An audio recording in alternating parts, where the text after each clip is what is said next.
మరి భారతదేశానికి రైతు ఎన్నుముక్క అండి. అటువంటి సమయంలో మరి ఈ రోజున సింతలపూడి మండలంలో సుమారుగా 9,200 హెక్టార్లు సాగులో ఉందండి. దాంట్లో 18,000 హెక్టార్లు కాపు దశలోను, మరి 1,200 హెక్టార్లు ప్లాంట్ దశలో ఉందండి.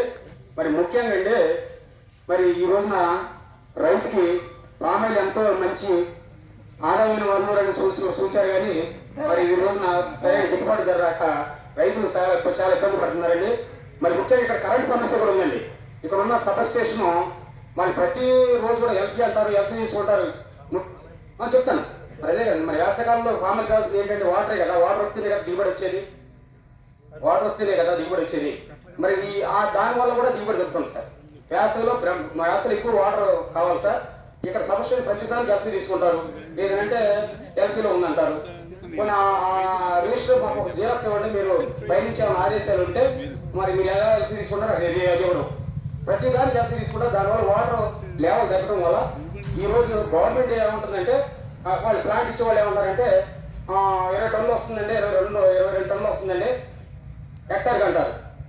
అంటే ఎకరానికి యావరేజ్గా 8 టన్నులు, కానీ రావట్లేదు సార్. 5-6 టన్నులు వస్తుంది. మేము వ్యవసాయంలో నేను కౌలు తీసుకున్న 20 ఎకరాలు కౌలు చేసింది సార్ మొన్న వరకు.